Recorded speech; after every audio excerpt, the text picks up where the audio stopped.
안녕하십니까. 해안전기학원에서 연구반을 진행하고 있는 김진정 기술사입니다. 이번에 133회 시험을 보셨는데 다들 뭐 잘 보셨겠죠. 고생 많으셨고, 저도 시험장에 두 군데를 다녀왔습니다. 또 아침 8시에 여러분들하고 비슷한 시간에 8시에 입장을 해서 강의실도 가보고, 그 다음에 점심시간에도 가서 뵙고, 그 다음에 5시 20분에 끝나는 시간까지 저도 여러분들하고 호흡을 같이 해봤습니다. 그래서 이 8시에 가서 9시에 시험 보기 전에 분위기를 조금 봤고요. 그 다음에 전체적인 시험이 어떻게 나올 건지 저도 이제 궁금했죠. 1교시부터. 그래서 이제 1교시를 열어보니까 역시나 크게 벗어나진 않았다, 이제 이런 생각이 들었고, 그 다음에 2교시도 마찬가지였고, 그 다음에 이제 점심시간이 끝나고 3교시, 4교시 이제 이렇게 갈 때 전체적인 내용은 괜찮았다. 제 강의 시간에는 괜찮았다, 이제 이런 생각이 듭니다. 저는 이 강의를 하면서 뭐 적중이 어떻게 됐고, 제가 뭐 찍어주는 문제가 나왔느냐 안 나왔느냐 이런 것들은 말씀을 안 드리겠습니다. 어차피 그거는 우리 강의를 들으시고 시험장에 가신 분들이 다 평가를 하시는 거니까 그런 이제 평가로 받으면 되고요. 다만 이제 어떤 말씀을 드리고 싶냐면, 이 영상을 보시는 분들 중에 이제 이런 분들이 간혹 가다가 있어요. 이제 영상을 띄우시는 분들 중에 이제 이 영상을 보시면서도 좀 참고를 하시기 바랍니다. 저는 이 기술사 문제를 내신 분들도 문제를 참 잘 내셨다고 생각을 하고요. 그 다음에 이 기술사에 도전하신 분들도 대단하시다고 생각합니다. 그런데 가끔씩 이 문제를 어떻게 이야기하시냐면, 이 문제를 이제 이렇게 상중하라고 이야기를 하신 분들이 있어요. 수준을. 물론 이 상중하 이 표현은 이해를 돕기 위해서 이 문제 수준이 상이고 이 문제 수준은 중이고 이 문제 수준은 하다, 이렇게 이제 말씀을 하시는 분들이 있을 수 있는데, 저는 사실 이 문제 자체가 상중하가 저는 없다고 생각해요. 모든 문제는 다 상이다, 이 뜻입니다. 왜 다 상이냐면, 아무리 쉽다라고 생각하는 문제도 그 사람한 어떤 특정 사람은 그 문제가 되게 어려울 수도 있고, 어떤 사람은 그 문제가 어렵지만 또 어떤 사람은 그 문제가 되게 쉬울 수도 있다. 그래서 저는 감히 말씀드리지만, 저는 이 상중하라는 표현은 잘 안 씁니다. 모든 문제는 다 뭐냐면 다 어렵다. 우리는 쉽다라고 하는 문제 자체는 많이 그런 문제를 유사한 거를 봤기 때문에 쉬워 보일 뿐이지, 실제 이 기술사의 제한된 시간에 그 제한된 답안에 이 내용을 쓴다는 거는 그렇게 어려운 내용입니다. 그래서 이번에 133회 때도 여러분들이 시험을 보셨지만 정말 이 시험 자체는 힘든 시험입니다. 이 시험 자체가 쉽다라고 하는 결과가 없어요. 그래서 제가 이 점심시간에도 어떤 학교에 가서 뵈니까 점심을 제대로 못 드시는 거예요. 너무 힘드니까. 뭐 어떤 분은 문제를 다시 보시는 분도 있고, 어떤 분들은 밥을 드시고 있고, 어떤 분들은 밥을 반만 드시는 분도 있고, 정말 이 시험 자체는 이게 힘드는구나. 그래서 이 문제 자체가 상중하라는 개념은 그렇게 중요하지 않다. 다만 여러분들께서 이 133회 문제를 저희가 이렇게 유튜브에다 올려드린 거는 어떤 의미냐면, 너무나 많은 거를 궁금해 하시고, 나름대로 여러분들이 이 문제가 과연 뭐 어느 정도의 어떤 내용으로 답안을 써야 될 건지, 이제 이런 부분들, 그 다음에 이 문제를 정리해 보시니까 내가 점수가 이 정도 될 것 같다, 이런 내용들을 사실 여러분들이 한번 보기 위한 내용이다. 앞으로 이제 기술사를 134회도 보셔야 되고, 혹시라도 이번 134회까지 안 되셨으면 이제 내년 시험도 여러분들이 준비를 하셔야 되잖아요. 그런 과정에서는 이 문제 자체에 나름대로는 여러분의 입장에서 분석이 아닌 분석을 한번 보시라, 이런 뜻입니다. 분석이라는 개념이 뭐를 엄청나게 많은 어떤 자료를 가지고 내가 그걸 써본 노트화하고 계속 그거를 해야 되는 게 물론 분석이라고 볼 수도 있지만, 이 문제는 어쨌든 여러분들이 좋아하는 문제가 나와야 되고, 그 다음에 여러분들이 평소에 관심을 갖고 있던 문제들이 익숙한 것들이 나와줘야지만 합격이 되는 거지. 아무리 여러분들이 문제의 어떤 난이도에서 이번 문제가 하 문제가 많이 나왔거나 중 문제가 많이 나왔다고 그래서 내가 합격이 되는 거는 결코 아니다.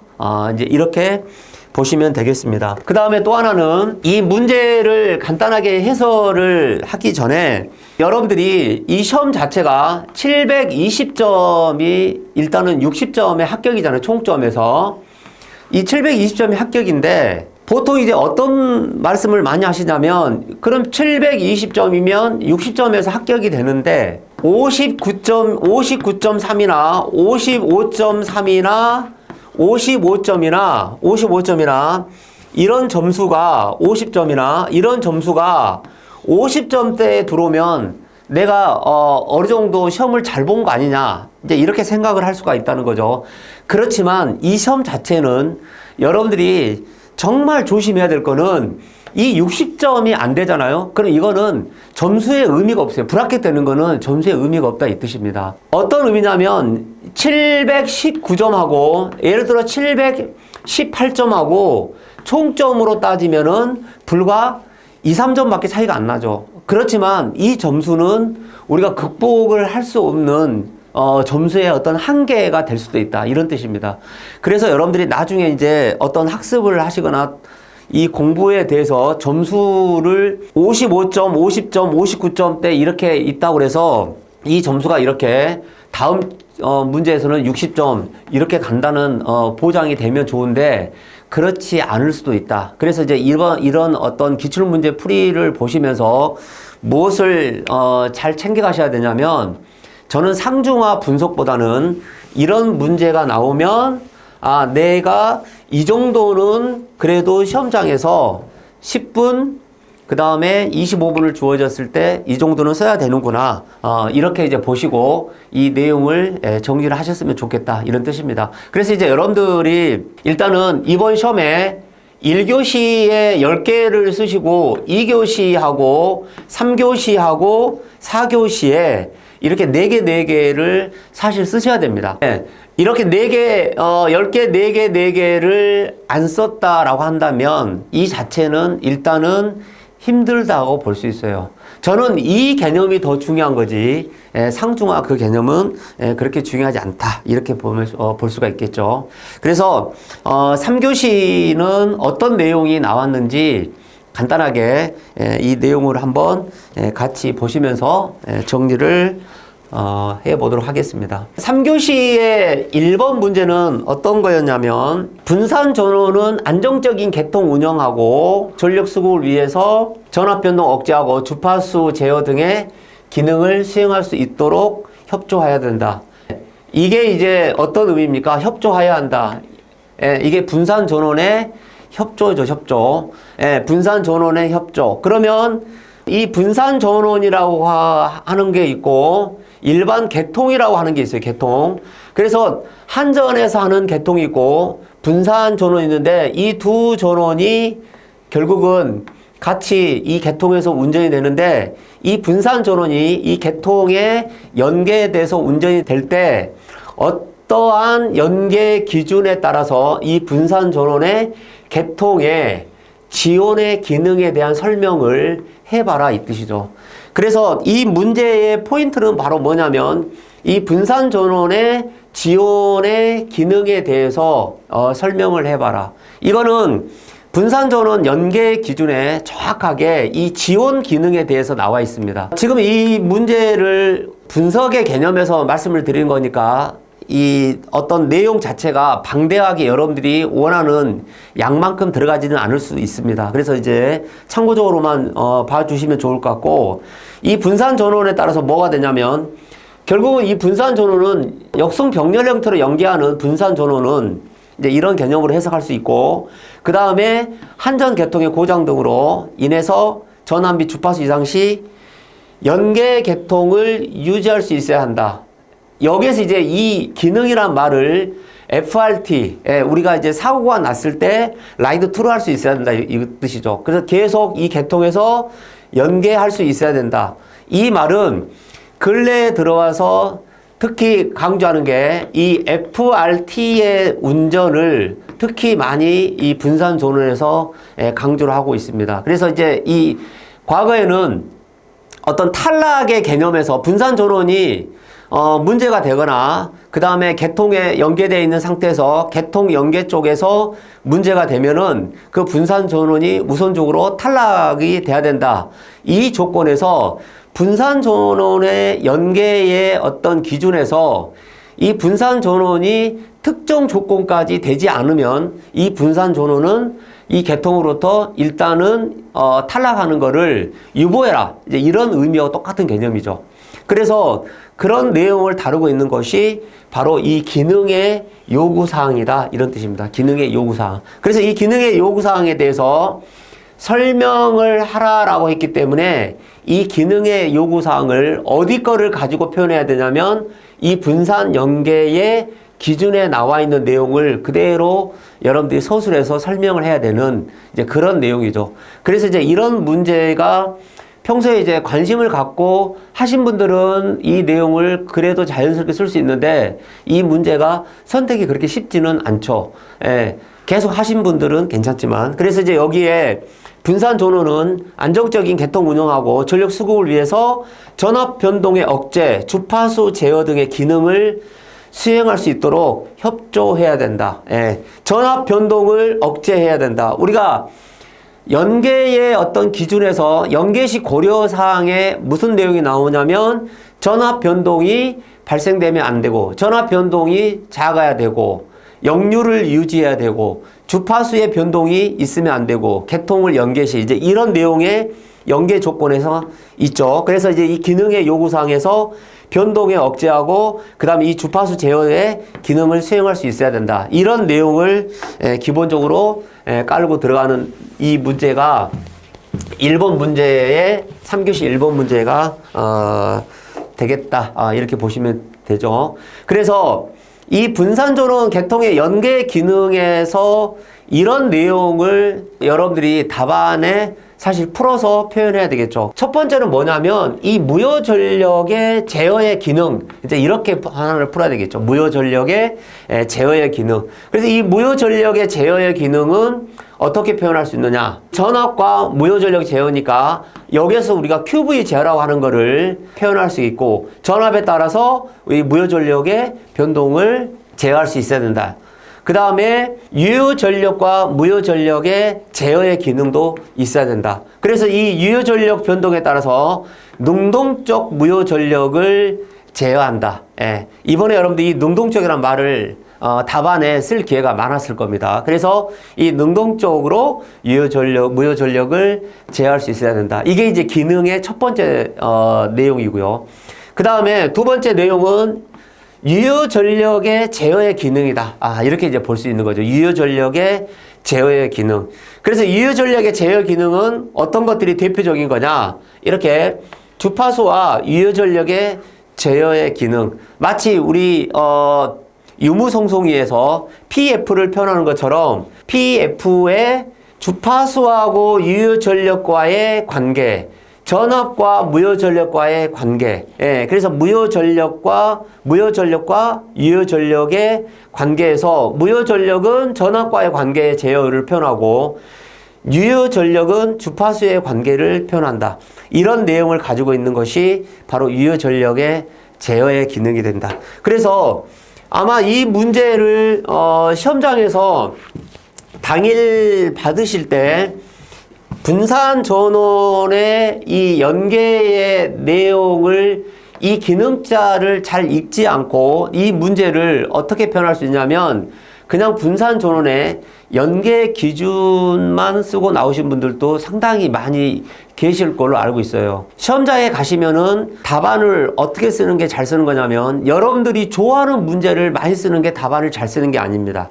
예, 문제가 출제자가 이 개통 지원의 기능에 대해서 표현하라고 했기 때문에 우리는 이 기능에 대해서 표현을 정확히 할 수 있어야 된다 이 뜻이죠. 그래서 여기에 어떤 내용이 나오냐면 세 번째는 개통의 운전 유지의 기능이 있고 그 다음에 비상시에 기능이 있다. 그래서 많이 다루고 있던 내용들이 뭐냐면 이렇게 LVRT, HVRT, 그 다음에 LFRT.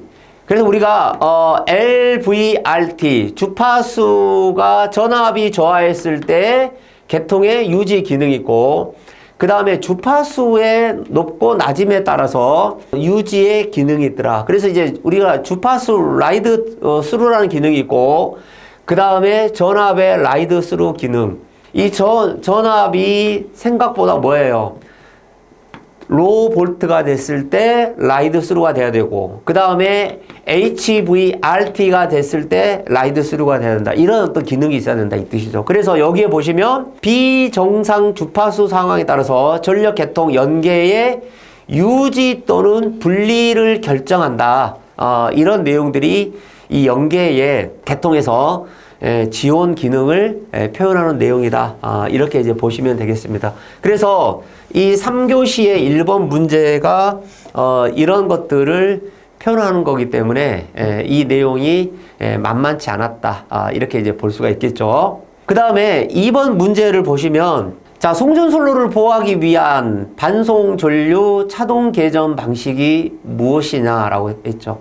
우리가 캐리어 커런트 이 방식에서는 결국은 이 반송 전류 개전 방식을 탁 찍어서 문제를 낸 거잖아요.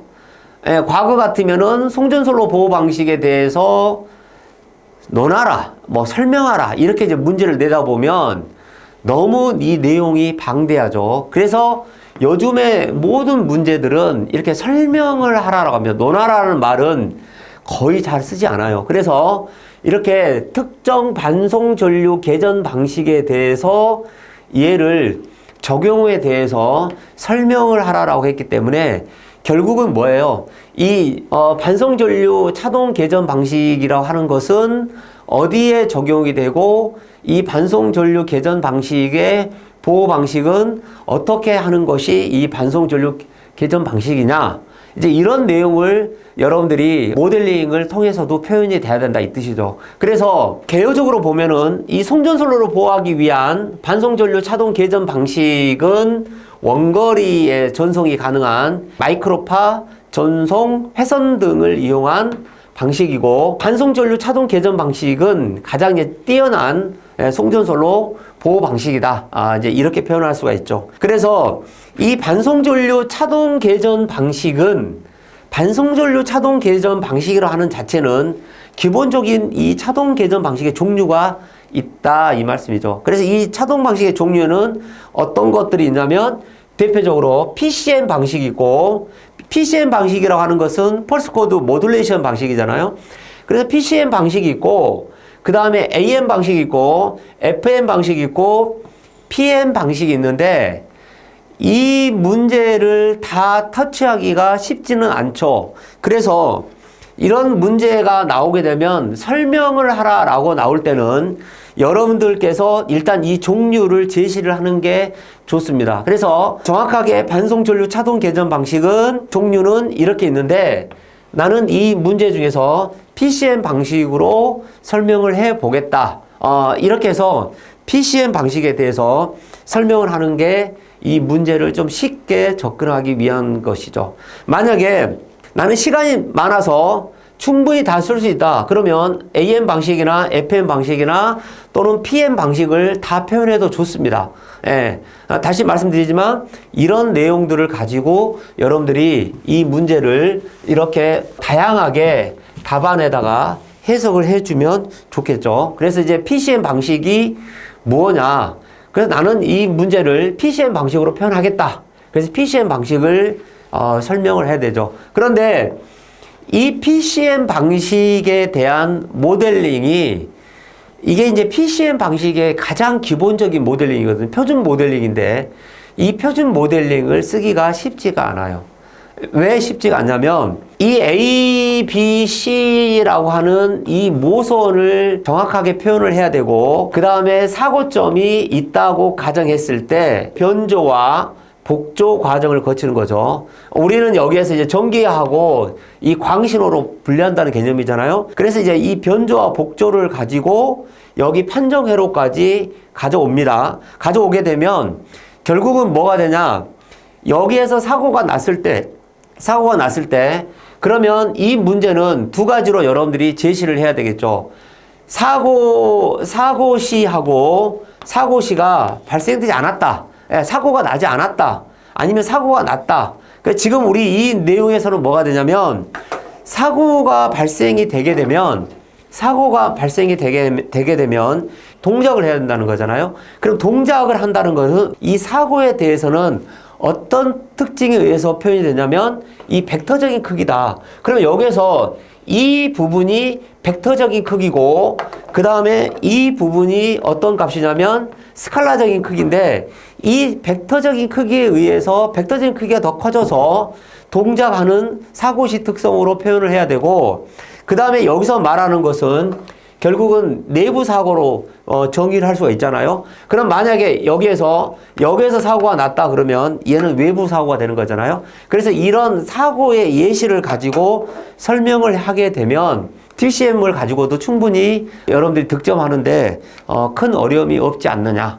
그래서 이 PCM에 대한 내용을 설명을 하는 게 맞다. 그러면 결국은 뭐냐면 이 모델링이 나와줘야 되는데 벡터적인 특성하고 그 다음에 마이너스 스몰 k의 스칼라적인 특성에서 라지 k의 이 부호에 의미한 이 내용을 해석을 해야 된다 이 뜻이죠. 그래서 그 내용을 해석하는 과정에서 이런 동작의 판정을 표현해야 된다 이 뜻이죠. 그래서 이 동작의 판정을 나타낼 때 이 PCM의 기본적인 원리를 간단하게 표현한다면 이 단자 전류를 샘플링하고 그 다음에 이 전류 크기에 맞게 부호화를 하고 이 부호의 조합과 각 정보의 비트로 전송을 한다는 거죠. 이게 이제 변조 복조 과정을 거쳐서 판정부까지 내려간다. 이게 이제 원리적인 거죠.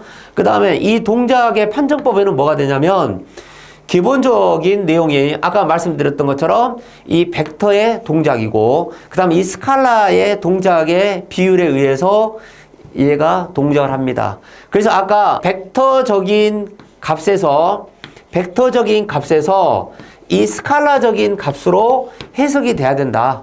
이런 내용이었죠. 그래서 이 벡터적인 의미의 값하고 그 다음에 이 스칼라적인 이 의미의 값이 표현이 돼서 얘네들을 해석하는 것이 바로 이 문제의 포인트가 아닌가 이렇게 생각이 됩니다. 그래서 PCM 방식은 이 내용을 가지고 동작을 표현을 해야 된다 이 뜻이죠. 그래서 여기에 보시면은 이 외부 사고 시에는 CT4에 의한 오동작 우려가 있으므로 CT4의 영향을 받지 않는 위상 특성을 부과하거나 또는 대전류 영역에 억제를 강화하는 방법으로 대응이 된다. 이게 이제 PCM이 이런 내용들이 있다는 거죠. 그래서 결국은 뭐냐면 이 부호화, 변조, 복조 이 과정을 거치는 게 이 PCM 특징이다. 이런 뜻이죠. 그래서 장거리, 원거리에 적합하다. 이게 이제 특히 이 반송 전류 차동 개전 방식에서 PCM을 표현했다. 이렇게 이제 보시면 되겠고요. 그 다음에 이제 세 번째, 3교시 세 번째 문제는 이 전력계통에서는 전압과 역률 개선의 목적으로 콘덴서를 설치한다. 이제 이런 개념이죠. 콘덴서. 콘덴서는 여기에서 이미 다 이 의미를 설명해 주고 있잖아요. 전압과 역률의 개선 목적이 있다.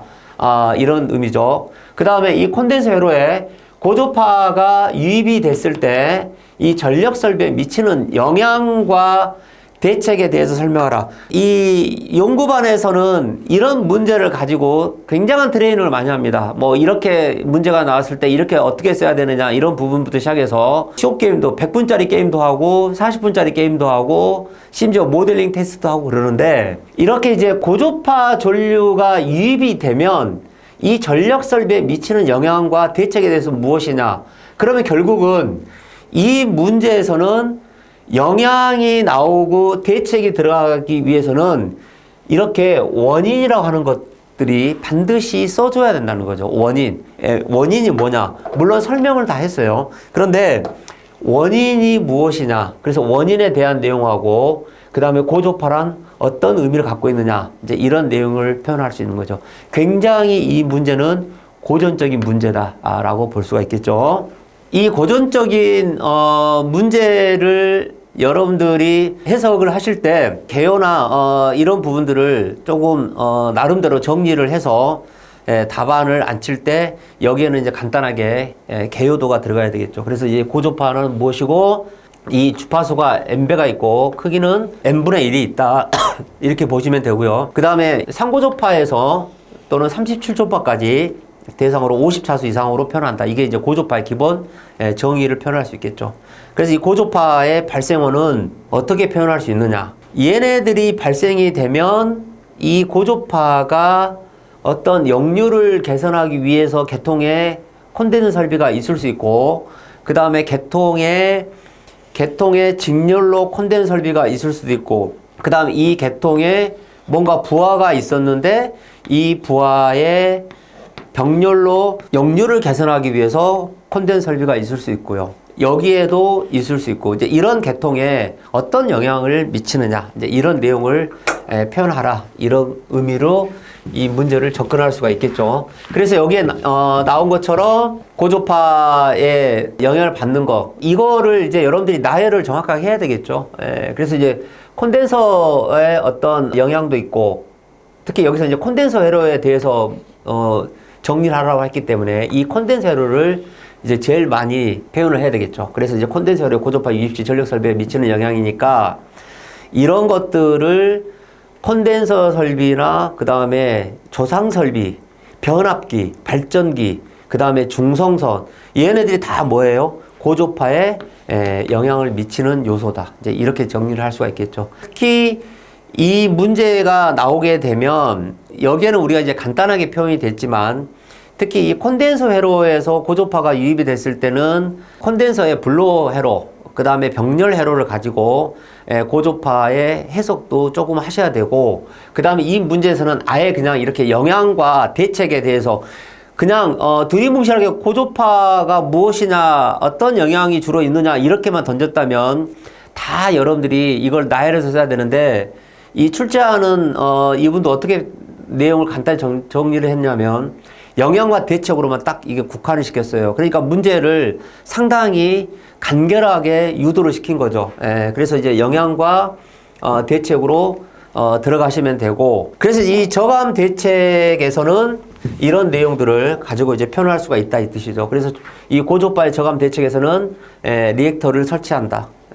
그래서 이제 이 리액터를 설치할 수가 있고, 그 다음에 그 ACL과 DCL에 의해서 저감이 된다. 이제 이런 내용부터 시작해서 표현을 쭉 하시면 좋겠죠. 그래서 이 고조파에 대해서 어떤 내용은 정류의 상수를 다상화한다. 그래서 여기에 보시면은 뭐 6펄스를 한다든가 12펄스를 해서 결국 이 차수가 차수의 결과가 어떻게 나오냐면, 이 고조파 차수가 6펄스짜리는 저차부터 나오죠. 그런데 12펄스 같은 경우에는 11 차수가 발생이 되기 때문에 결국 12펄스는 이 저차가 발생이 되지 않는다, 이런 뜻이죠.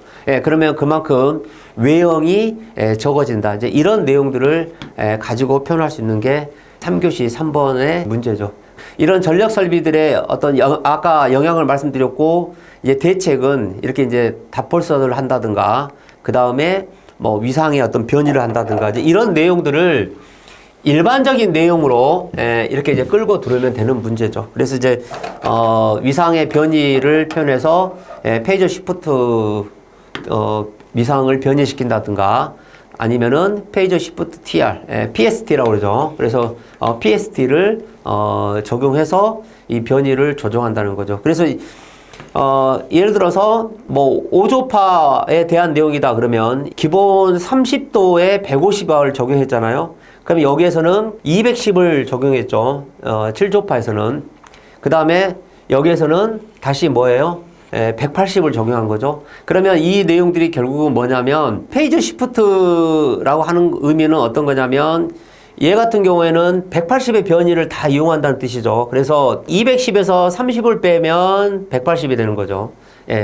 그래서 이제 이런 내용들을 표현하는 거고, 이 150에서는 30을 더해서 180을 만드는 거죠. 결국은 뭐냐면 이 180과 이 180에 의해서 고조파 성분을 제거할 수 있다. 이제 그런 원리를 쓰는 게 이 변이법이죠. 예, 미상. 그래서 PST 이렇게 이제 표현합니다. 이제 이런 내용을 해석을 할 수가 있고요.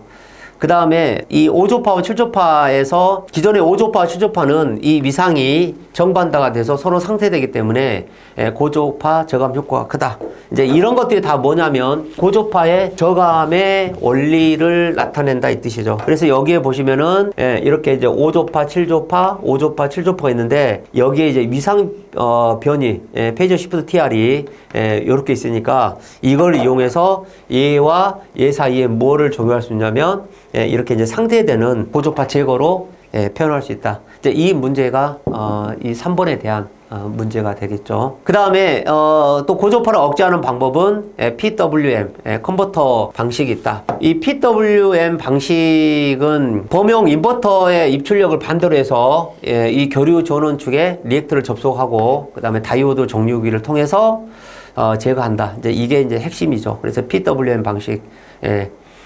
이 펄스 모듈레이션, 펄스 와이드 모듈레이션 방식은 주로 우리가 이 특히 고조파에서 많이 쓰는 방식이죠. 그래서 이제 PWM 방식이 있고, 그 다음에 이제 과대한 위상 제어를 삼가하게 되면 이 고조파를 제거할 수가 있고, 그 다음에 교류 필터를 사용해서도 고조파를 제거할 수 있다. 그래서 지금 여기 3번에 대한 문제는 일반적인 해석의 문제가 된다 이런 뜻이죠. 그래서 이제 이런 내용들이 있을 수가 있고요. 그 다음에 이 문제를 이렇게도 정리할 수 있죠. 나는 이 고조파의 이 내용을 이렇게 실제 이 고조파의 이 모델링 회로로 해석을 했다. 그래서 이거를 원리적으로 조금 해석을 했다라고 하셔도 된다. 그렇지만 이제 여기까지 들어가서 이 문제를 다 끌고 나오려면 결국은 이 출제자의 의도는 이 영향에 대해서 대책하고 영향에 대해서 집중을 써달라고 했는데 이 원리적인 거를 너무 많이 들어가게 되면 이 영향과 대책에서 그 충분한 시간을 답안지에 녹이기가 쉽지 않기 때문에 그런 내용들은 여러분들이 좀 시간을 잘 고려해서 정리를 하시는 게 맞지 않느냐 이런 생각이 듭니다. 그래서 3번은 이제 이런 내용이 있고요. 그 다음에 이제 변압기의 어떤 변압기하고 발전기의 적정 용량을 선정해야 된다. 이제 이런 것들도 다 대책의 일환으로 들어갈 수가 있겠죠. 그래 특히 이렇게 이제 콘덴서 회로가 있고 또 대용량 콘덴서도 있고. 그래서 이제 여기에 이 컨버터부가 있는데 결국은 이 변압기나 발전기 용량이 적정하지 않으면 얘네들에 의해서 고조파가 조장이 될 수 있다. 이제 그런 내용이죠. 왜냐하면 결국은 이 변압기나 발전기들이 변압기의 어떤 히스테리시스나 또는 발전기의 슬롯 하모닉이라고 하는 것들도 있잖아요. 그러면 결국은 발전기나 변압기들이 고조파를 발생을 하는 근원이 될 수가 있기 때문에 적절한 용량을 선정한다는 내용의 의미에서는 걔네들도 결국은 고조파의 하나의 어떤 원인을 제공하는 제공자다. 이렇게 이제 볼 수 있다. 이렇게 보시면 되겠습니다. 그래서 이제 이런 내용들을 가지고 표현을 한다. 이렇게 이제 보시면 되죠. 그래서 여러분들이 이제 이런 문제를 그 시험을 보시고 이제 저는 이제 이 3교시부터 정리를 해드리지만 뭐 시험을 보시고 3교시에 1번이나 뭐 2번이나 3번이나 이런 내용이 이렇게 오픈을 해보잖아요. 그러면 오픈을 해보면 나도 다 쓸 수 있는데 뭐 시간이 없어서 이걸 못 썼다, 아니면 이번에는 좀 준비를 안 해서 이 문제를 못 썼다, 이렇게 사실 할 수가 있어요. 그래서 저는 이제 이 자체가 뭐 상중하가 그렇게 중요하지 않다 이런 뜻이죠. 여러분들께서 뭐 이 문제를 내가 나중에라도 잘 쓸 수 이제 앞으로 해야 되겠다, 이제 이런 것만 이 영상을 통해서 조금 잘 가져가시면 되죠. 다시 이제 이 문제를 본인거로 만들기 위해서는 나름대로 개인의 어떤 차는 있겠습니다만 시간 투자를 좀 이제 하셔가지고 가져가시면 되지 않느냐 이런 생각이 듭니다. 자, 그 다음에 4번 문제는 조금 이 문제는 나름대로는 조금 어렵죠. 왜 어렵냐면 우리가 이 신뢰도하고 품질을 표현하는데 품질이라는 게 뭐예요? 전력의 이 품질이라고 하는 게 품질은 파는 쪽도 품질이 중요할 거고 사는 쪽도 품질이 중요하잖아요. 이 전기도 마찬가지죠. 전기도 판매하는 입장에서 정전 없이 전기를 잘 공급해 줘야 되고 전기를 쓰는 입장에서도 정전이 없는 설비에서 전기를 잘 받아 써야 되잖아요. 그럼 우리는 전기라고 하는 개념은 뭐냐면 결국은 무효전력, 아까 앞에서 표현됐지만 무효전력과의 전압과의 관계, 유효전력과 주파수와의 관계. 그러면 결국은 어떤 무효전력과의 전압의 관계에서 전압의 어떤 불확실, 무효전력의 공급의 불확실, 주파수의 어떤 유지의 불확실, 유효전력의 유지의 불확실, 이런 것들이 결국은 뭐냐면 이 품질하고 관련이 된다. 그런 품질에 문제가 발생한다는 거는 말 그대로 뭐예요? 신뢰도에 어떤 영향을 준다. 이제 이런 개념이죠. 그래서 이제 우리 설비가 좋아, 우리 설비가 안 좋아. 이렇게 표현한다는 개념은 뭐냐면 우리 설비는 이만큼의 어떤 좋은 점을 가지고 있어. 그러면 그 기준이 뭔데? 라고 표현할 수 있는 거잖아요. 그거를 표현하는 것이 일종의 지표죠, 지표. 그래서 특히 이제 우리는 한전이라고 하는 이 전력 회사를 기준으로 해서 어떤 공급치기라고 가정했을 때, 그러면 한전에서는 일반 수용가의 최접점에서 관리하는 어떤 배전의 개념이 있을 수 있고, 전력을 발생을 시켜서 공급한다는 개념에서 공급의 개념도 있잖아요. 그래서 이런 어떤 공급과 또는 수요의 개념에서 얘네들을 한번 설명을 해봐라. 그러면 결국은 이 문제에서 이렇게 여러분들이 시험 문제에 이렇게 사이피나 사이디라고 이렇게 주잖아요. 그러면 뭐부터 우리는 이 출제하는 분들은 채점의 대상이 되냐면 얘네들을 결국은 한글화 시켜서 개념적인 정의를 할 수 있어야 된다 이 뜻이에요. 그러면 첫 번째는 뭐냐면 이건 제가 이제 아까도 계속 말씀드리지만 이 어떤 시험을 보고 나서 우리가 이렇게 문제를 가볍게 간단하게 정리를 한번 해봤다라고 보여드리기 위한 지금 내용이라고 말씀드렸잖아요. 근데 본래는 이 내용을 여러분들이 시험장에 가서는 어느 정도를 좀 쓰면 더 좋냐면 신뢰도의 기준은 뭐고 신뢰도 평가는 어떻게 합니까? 라고 이렇게 쓰면 좋아요. 그런데 이 문제 또한 이렇게 딱 두 가지를 찍어서 줬기 때문에 더 쓰지 말라는 개념하고 똑같은 거잖아요. 그래서 여러분들이 이런 문제의 어떤 샘플을 나중에 답안지화해서 본인의 자료를 할 때 케이스 바이 케이스로 꼭 학습을 하시기 바랍니다. 이렇게 문제에서 사이피, 사이디라고 딱 찍어줄 때는 두 가지를 정확하게 쓰는 게 더 중요해요.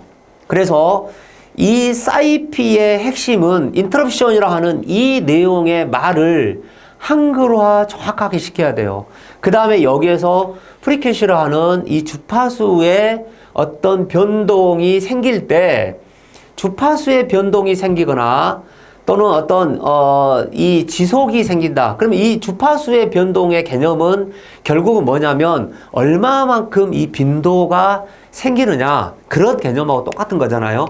그래서 이 사이피를 한글화해서 표현한다는 개념이 바로 뭐냐면 이 사이피는 어떤 의미냐면 평균 정전의 빈도다 이렇게 의미죠.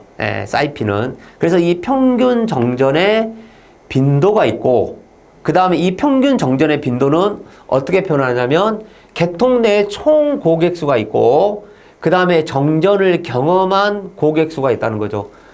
당연하죠. 전체 개통의 고객수가 1000가구가 있는데 이 정전을 경험한 고객수가 예를 들어서 500이다. 그러면 이 사이피의 지수는 어떻게 되느냐? 이렇게 됐을 때 50% 지수는 정당한 거냐, 정당하지 않느냐. 그래서 이제 이런 어떤 기준을 정한다. 이런 이제 개념이죠. 그 다음에 사이디의 개념은 어떤 의미냐면 평균 정전의 지속 시간을 표현한다. 그래서 시험장에 가셔가지고 아마 이 문제를 이렇게 사이드 사이피를 본 적은 많아요. 저는 어떤 말씀까지 들었냐면 이번에 133회를 가실 때 물론 이 문제를 퀴즈로 다 해봤지만 이 시스템 자리에 커스터머가 오게 되면 커스텀으로 우리는 표현을 해야 될 것이다. 예, 이렇게까지 말씀을 드렸는데 이 문제를 어떻게 우리 연구반에 계신 분들은 시험을 보셨는지 모르겠습니다만 어쨌든 중요한 거는 이 사이피하고 사이드에 대한 이 정의가 정확하게 나와야 된다. 이제 그런 개념이죠. 이 내용에 대한 기본적인 수식도 표현할 수가 있어야 되고요. 그 다음에 또 하나는 자 여기서 이제 이걸 설명을 한번 해봐라. 이제 간단하게 어떤 수식적인 의미하고 정의를 표현해 보라는 거잖아요. 뭐 예시를 들어주면 더 좋죠. 그 다음에 순간 정전하고 순간 저전압에 대해서 이 피해에 어떤 저감하기 위한 전원축과 부하 측의 대책을 설명해 봐라. 이제 이런 개념이죠. 그래서 순간 정전이나 순간 저전압에 대해서 설명을 해봐라. 이것도 부하 측, 전원 측 이렇게 표현하라고 했기 때문에 가급적이면 물어보는 대로 전원축 대책, 전원축 대책에서는 이렇게 가야 되겠다. 특히 뭐 우리는 어떤 ABC 방식을 표현한다. 간헐적 아크 지락을 또는 접촉에 의한 어떤 순간 정전 이것만 대단해서 벌써 뭐예요? 우리 리클로저의 어떤 동작이 될 수가 있잖아요. EFED. 그래서 이제 이런 문제가 있을 수 있다. 이제 이런 내용을 표현해야 되고요. 그 다음에 고장 지속 시간의 단축. 뭐 이런 내용. 그 다음에 스폿 네트워크 방식을 적용하게 되면 우리가 스폿 네트워크 방식이 뭐예요? 고신뢰도의 공급 방식이잖아요. 스폿 네트워크 방식이 있다. 이제 이런 것들이 어떤 공급 측의 개념이죠. 전원 측의 개념. 그 다음에 부하 측의 개념에서는 뭐예요? 당연히 당신네들이 그렇게 어떤 주파수나 정전, 무정전을 하고 싶다. 그럼 UPS를 설치해라. 이런 개념이죠. 그 다음에 어떤 절연 트랜스를 설치한다든가 이제 이런 내용을 해석을 할 수가 있다. 이제 이런 개념이죠. 그 다음에 AVR, 자동 AVR을 설치해서 세그나 서지에 대해서 표현해야 되고 그러면 이런 내용들을 당연히 여러분들이 뭐예요? 답안지를 어쨌든 14페이지를 다 채우려면 UPS가 나오면 UPS의 간단한 모델링, ABC 배선이 나오면 ABC에 대한 간단한 모델링, 그런 표준 모델링이 다 있잖아요. 그래서 저희는 이제 그 모델링 북을 다시 모델링만도 다시 퀴즈로도 하고 시험을 보는데 어쨌든 모델링들이 이 답안지에 다 들어가 있어야 된다는 거죠. 그런 내용들이 상당히 좋은 답안의 형태가 되지 않느냐 이런 생각이 듭니다. 5번 문제에서는 어떤 거냐면 5번도 참 아이러니하죠. 아이러니한데 5번도 우리가 내용을 많이 정리를 했어요. 특히 이제 어떤 내용을 정리했냐면 여기에서는 지금 이 수화력 계통이잖아요. 수화력 계통이고 낙차의 변동을 무시하는 경우가 있잖아요. 그런데 어떤 개념이 있냐면 우리가 화력 발전 있잖아요. 화력 발전. 이 화력 발전에서는 경제 운전을 표현할 때 여기에서 뭐냐면 손실을 고려할 겁니까? 이 손실을 고려하지 않을 겁니까? 이제 이렇게 주로 해석을 하잖아요. 그런데 이 문제는 가급적이면 챙겨봐라. 그 다음에 또 하나는 이렇게 낙차의 변동을 무시했을 때 이 수화력 계통의 최적의 경제 운전에 대한 내용을 좀 준비를 해야 된다. 라고 했는데 이것도 만만치 않아요. 뭐가 만만치 않냐면 이 개념이 만만치 않습니다. 이 개념이. 왜 그러냐면 이게 이제 병행 계통이잖아요.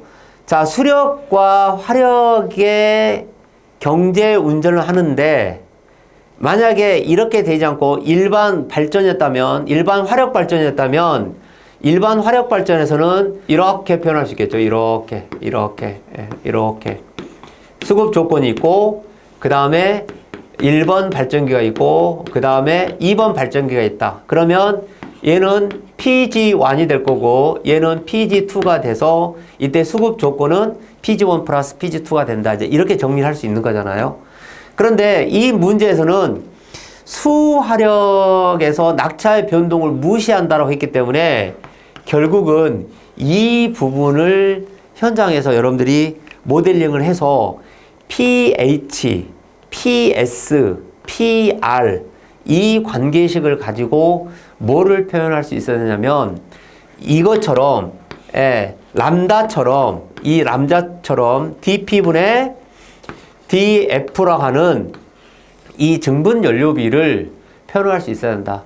근데 이 증분 연료비를 표현을 해야 되는데 특히 이 수화력 계통에서 낙차 변동을 무시할 때 이 공식이 생각이 나더라도 이 부분이 생각이 안 나서 이 문제를 해석을 안 하신 분들도 많이 계실 거다. 그래서 이 문제는 이렇게 수화력 병용의 계통도 화력 PS 이 부분도 잡아가야 되죠. 특히 이 수력과 화력의 혼재한 계통에서 그 운영 목적은 결국 뭐냐면 화력 연료비를 최소화시키는 게 이 운영의 목적이죠. 그래서 이 화력 계통의 경제 운전을 계산하는 방법에는 협조 방정식, 최대 경사법, 동적 계획법, DP법 이렇게 표현하죠. 그래서 이런 내용이 있다라고 볼 수 있고 이렇게 이제 경제 운영 조건이 돼야 되잖아요. 그러면 이 문제는 이거에 대해 설명을 하고 있으니까 이 계통도가 나와야 되죠. 그래서 이 계통도의 조건도를 일단 그리면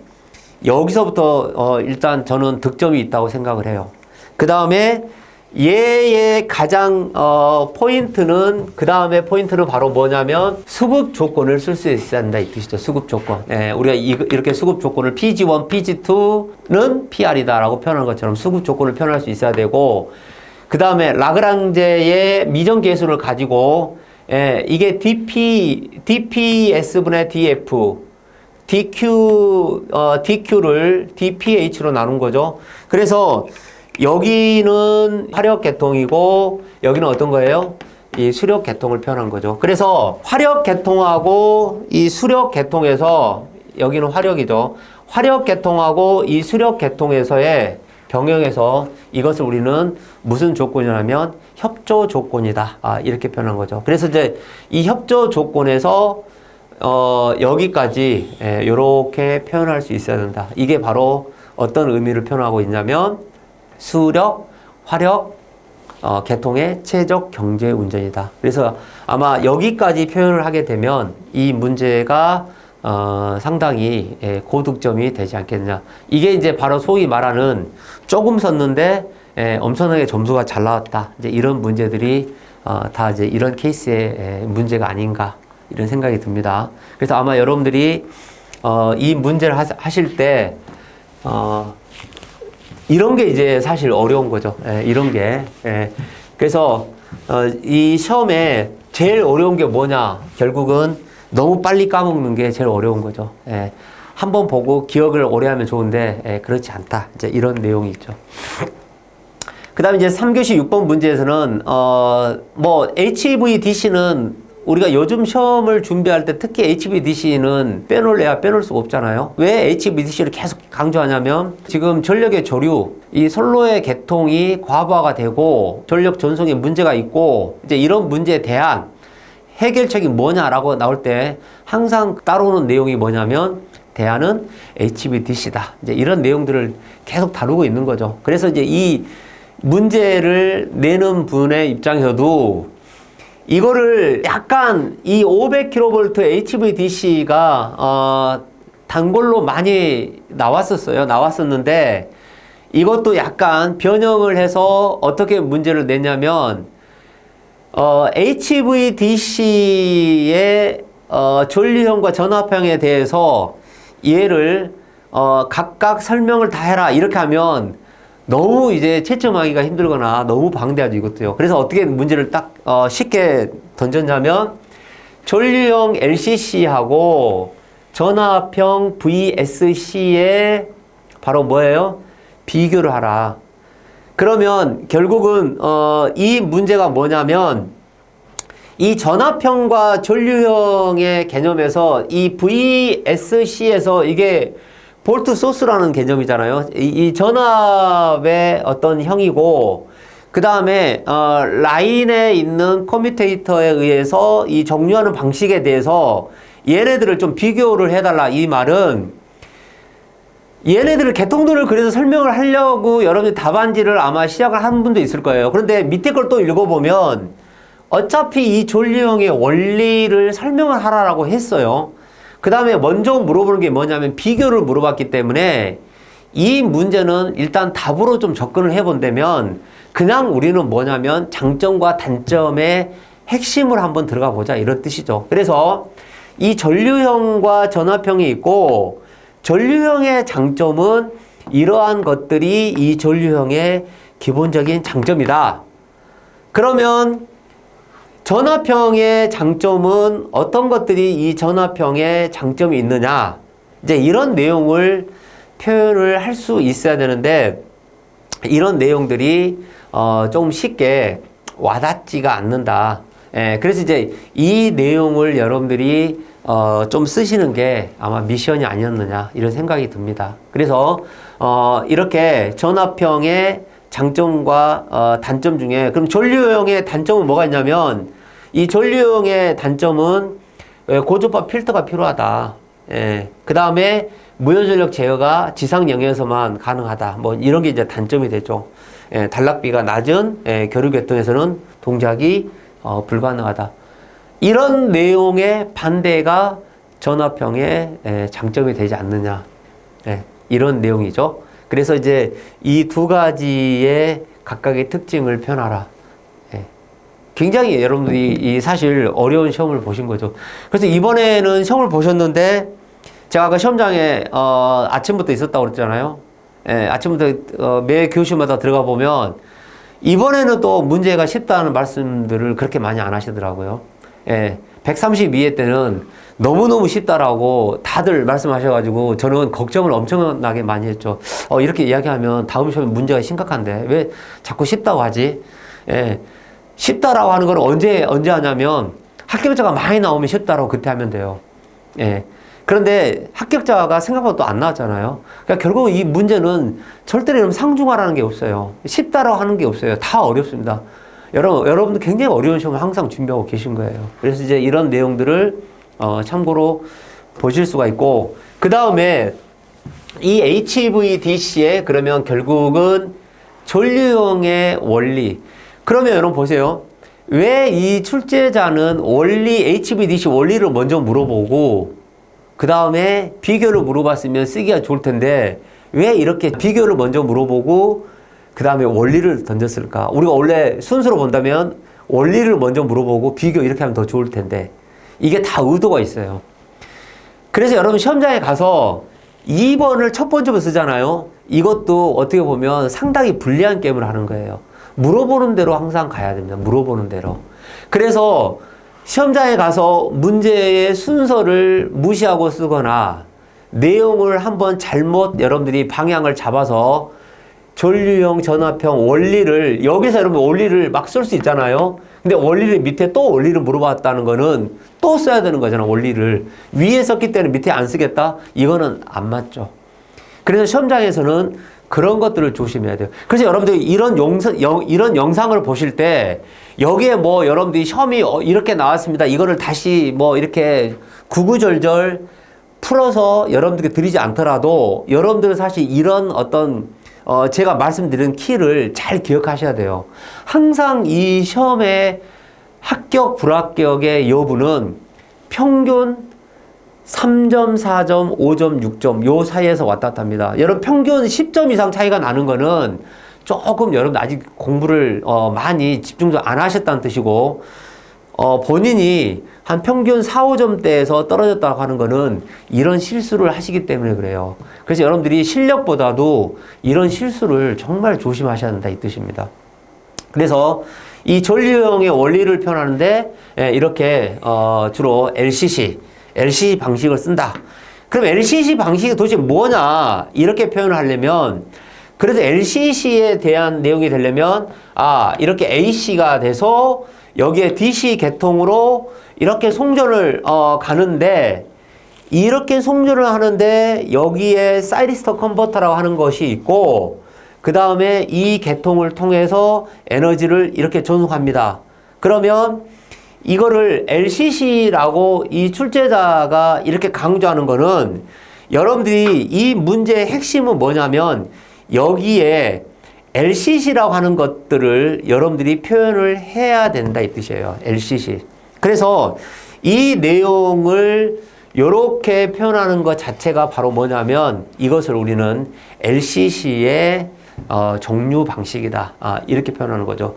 그래서 결국은 이 자체가 바로 뭐냐면 LCC, 라인 커뮤테이터죠. 그래서 이 라인 커뮤테이터에 대한 내용을 설명을 해서 이 LCC를 표현해야 되고, 그 다음에 전화평이다 그러면 VSC, 전화평은 특히나 이 병렬의 개념을 많이 해석하는 거고, 그 다음에 LCC 타입은 뭐냐면 특히 이 마치 계통의 라인의 정류니까 이 직렬의 개념을 많이 강조하는 게 이 LCC 방법이죠. 그래서 LCC하고 그 다음에 이 전화평에 대해서 설명을 하셔야 된다 이 뜻이죠. 그래서 여기에 이제 표현이 된 것처럼 이런 내용이 직류 측이 전류형으로 동작할 수 있도록 하고, 그 다음에 DC 선로에 스무딩 리액터를 삽입하고 이 DC 측에 포함된 고초파 전압을 제거할 목적으로 DC 필터를 컨버터와 병렬로 연결한다.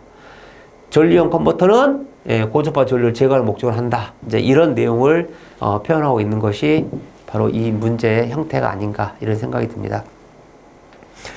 그래서 물론 이 영상을 3교시만 볼 수도 있어요. 3교시만 볼 수도 있고 또 4교시도 볼 수 있으신데, 여러분들이 제가 이제 다시 한번 말씀드리지만 우리의 목적은 뭐냐면 133회는 이미 지나갔습니다.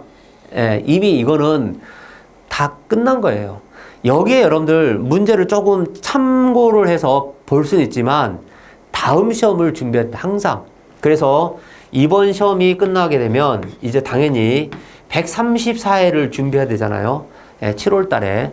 그래서 134회를 준비하셔야 되니까 134회 시험을 준비하기 위해서 여러분들이 이렇게 해서 저희 반에 오셨으면 좋겠다 라고 해서 저희도 이 134회를 대비해서 여러분들께 다시 강의를 또 시작을 합니다. 그래서 134회 시험을 준비하기 위해서 필요하시다라고 하면 방문하셔가지고 134회 준비를 하시면 되겠고, 그 다음에 4교시에 대한 영상도 또 보여드릴 테니까 이거 보시고 4교시에 대한 영상도 보셨으면 좋겠습니다. 자, 수고하셨습니다.